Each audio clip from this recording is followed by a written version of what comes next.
So we have Bond film number 20, and also the 40th anniversary. This is the first Bond film of the 21st century, and Die Another Day is of course infamous for being the Bond film everyone can remember for all the wrong reasons. The main point of this film was for the new director to take a new look, if you like, the question of course, could James Bond still survive in the 21st century, and of course, new millennium as well. So that's why they particularly just went for that CGI computer-generated thing in this Bond film. They even went as far as saying one day there will be no kind of, James Bond actual person stunts, it will be computer-generated. So that's kind of where this film was going.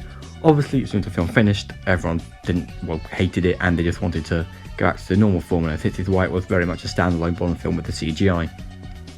Nevertheless, James Bond still played by Pierce Brosnan, who was 49 years old in his last Bond film.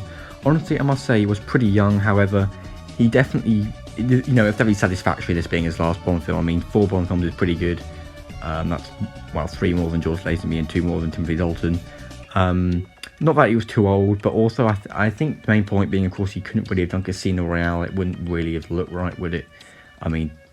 Casino Royale, of course, the first James Bond book Ian Fleming actually wrote. Anyway, the horror sequence, in my opinion, I actually really like it. Some people think it's pretty terrible and just a bit mediocre, but I quite like it. I think it's pretty good. Something new for a James Bond film to have hovercrafts, and there's not too much CGI in it, so I think it's pretty good. So we then fast forward 14 months in this next bit. M is still played by Judi Dench, and in the main thing is that James Bond is basically kind of kicked out, not quite like in a License to Kill when he's made a rogue agent. He's still a rogue agent in this, but much more calm, and he gets put back into MI6 straight away. They believe that he gave away secret information to North Korea, of course, but he didn't, and he manages to fight his way out as usual.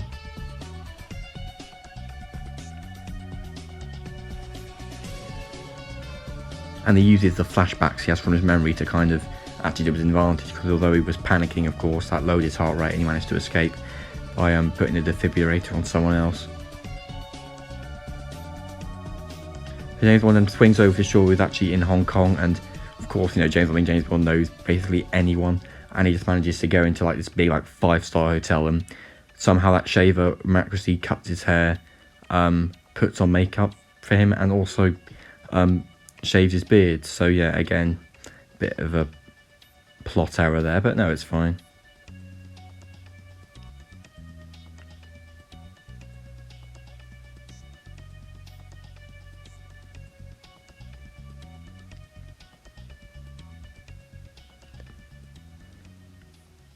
So we then travels to Cuba, and I must say it's quite a good setting actually. I do quite like this Cuban setting, especially for a Pierce Brosnan Bond film. I think it works out quite well. And we also get, one thing you know about Die Another Day being the 20th Bond film and 40th, of course, 40th anniversary 2002, it's littered with the past 19 Bond films referenced. And in the film, they pick up, in a minute you'll see, he picks up a book on birds, and that's actually where Ian Fleming got the inspiration for the name James Bond, because I forgot what the book was called, something like Bird Life. It was on the cover there. If you pause the video, you'll probably see it, and it was written by an actual man called James Bond. That's where he got the information for the name from. So he's given a car, and whilst we can get a car, so we get introduced to Jinx, played by Halle Berry. I think she's definitely not forgettable. She's pretty good. I think she's quite good being in a story like an American agent, sort of like a female Felix Leiter. I think it works pretty nicely. And we get introduced to, of course, Liv, which is another CGI not that good kind of plot about changing basically your race to anything you like, which will come in very relevant in a minute. That's of course Zhao, who still has diamonds stuck in his head, played by Rick Yoon. He's a pretty good Bond villain. I think he does a pretty good job. But I think the whole compute that sort of mask that changes your race is a bit ridiculous and far-fetched. Even though it's in the plot line for the film, it doesn't really work in my opinion.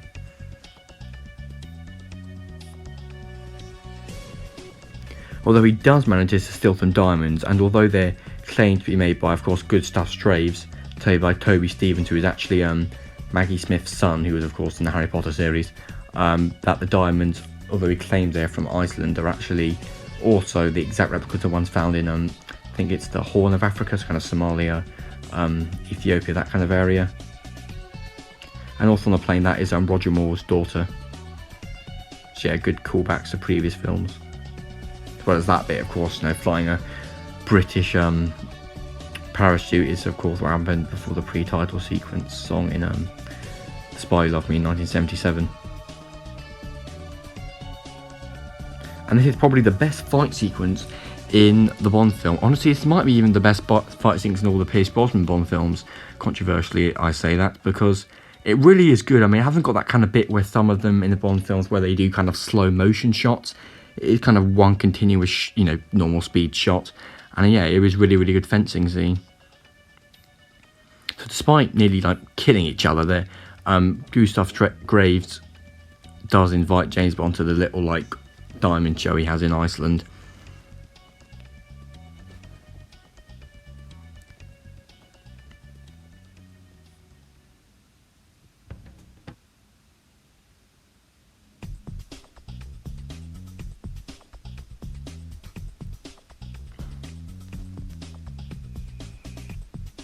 We then go to MI6 in a night setting, and this is again some more CGI with, well, not CGI, but it's basically a virtual reality system James Bond is in.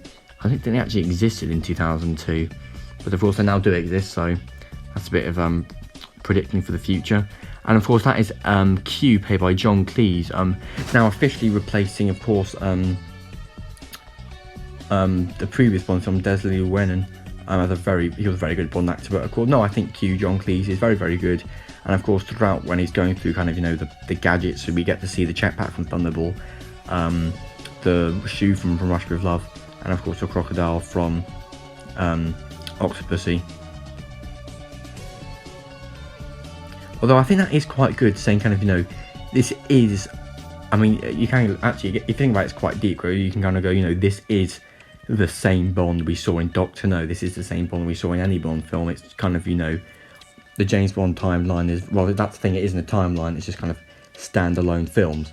Till of course we get to No Time to Die, but yeah, that takes a whole video to explain, but no, it's quite good. How it links all the James Bond films together. And then finally, for the first time in, what was it, 1981? That was when For Your Eyes Only was released, so what, 21 years, we finally get an actual British car back, an Aston Martin, which is really, really good. I mean, honestly, James Bond driving a BMW in the other Pierce Brosnan films was not right, really at all, was it? But finally getting Aston Martin back is really, really great.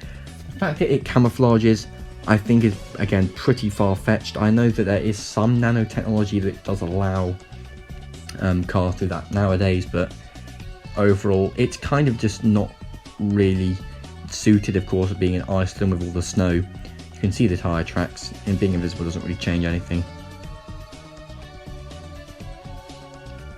So Gustav Graves then reveals his kind of big project you've been working on, which is basically just a kind of satellite which can put sunlight on any part of the Earth at a given time. And we also learned that he is actually the villain from the beginning of the film. He somehow survived the crash, and during his 14 months he managed to use that kind of racial changer to change himself to, of course, Gustav Graves. Yeah, I mean, to be fair, it's kind of like, it's trying to be emotional, but it really isn't. It's kind of just a slightly downwards idea that doesn't really kind of lift up like it should do for the rest of the film. So yeah, not really needed.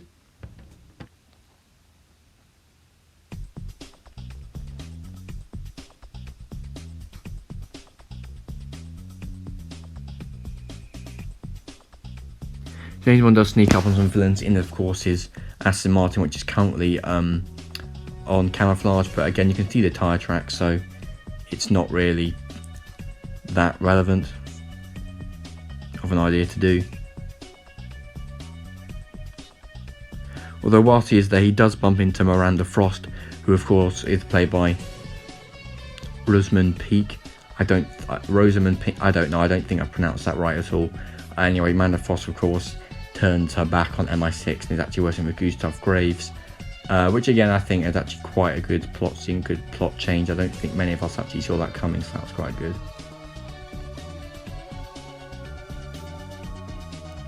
And it's of course we learn that Miranda Frost was the agent that betrayed Bond in North Korea during his 14 months off. And she took the bullets out while she was sleeping with him, so although being James Bond, you would think he would notice a gun not weighted with the bullets, so again you kind of have to just gloss over that. And he uses that kind of high frequency device to smash the glass in his ring.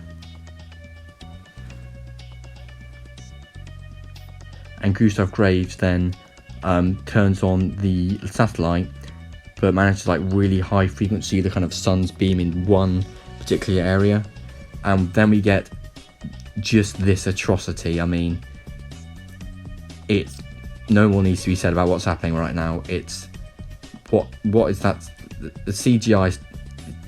There's no words to describe what's happening right now. Anyway, finally moving on from that, we then get the car chase, which is actually, honestly, I really like it actually. I mean, it's quite nice that the villain also has gadgets in the car. We don't really ever see that in a Bond film. Like again in like The Spy Who Loved Me, we kind of saw, you know, the Lotus and Jaws' car, but they were kind of just, you know, the car that other villains were in were just a bog standard car that, you know, just drove.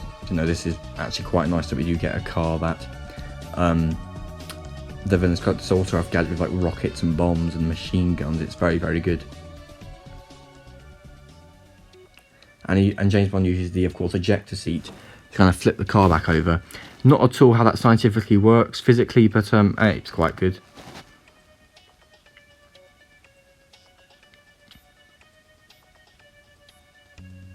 The entire ice palace starts melting whilst Jinx is in it, and of course James Bond needs to save her. And at this point we get revealed that Gustav Graves' plan is quite simple. Of course, being a very kind of Kim Il-sung loyal North Korean, is trying to basically provoke World War III, a nuclear war. However, surprisingly, his father disagrees, and then we get, again, a scene that's supposed to be kind of an emotional, you know, son murders father moment, but again, it really isn't. I think that's what this film lacks, kind of big, proper build-up to events. It kind of just throws an event in, which is actually quite a big and bold idea, but because there's no kind of proper build-up emotionally, it kind of just falls flat without bringing out a proper emotional response.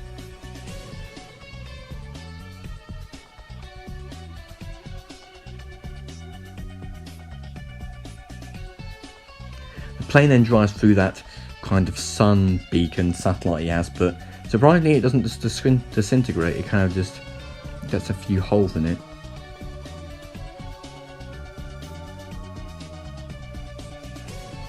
We then get the final fight scene between Jinx and Miranda, and it is pretty good. Not quite sure where it has to be. I mean, there's kind of two on the plane, isn't there? That, and then of course James Bond and Gustav. But no, it's okay.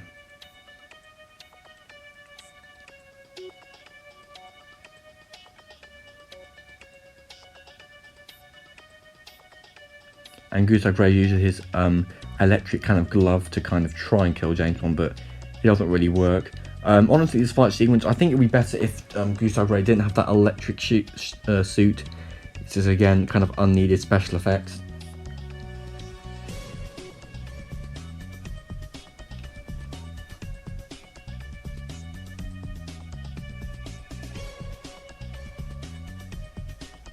And Gustav Graves, of course, eventually dies after one line from Bond, Time to Face Gravity, and he then gets sucked into the engine and absolutely ripped to shreds. But honestly, I mean, and the continues again, Pierce Brosnan's last Bond film, I mean, like, that's the ending. It kind of just feels underwhelming, like, you know, his entire, 7-year being a Bond, 1995-2002, is kind of just ended with that. And, just a typical, of course, James Bond escapes moment. Although it's quite tense when the helicopter, of course, isn't quite turned on yet. So it kind of slowly falls, but it manages to turn it on mid-air, obviously. And for some reason all the diamonds in the back of the helicopter as well.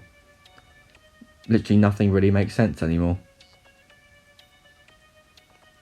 And we also get this ending, which is of course again Moneypenny using the virtual reality to make out with Bond like she kind of wants to do.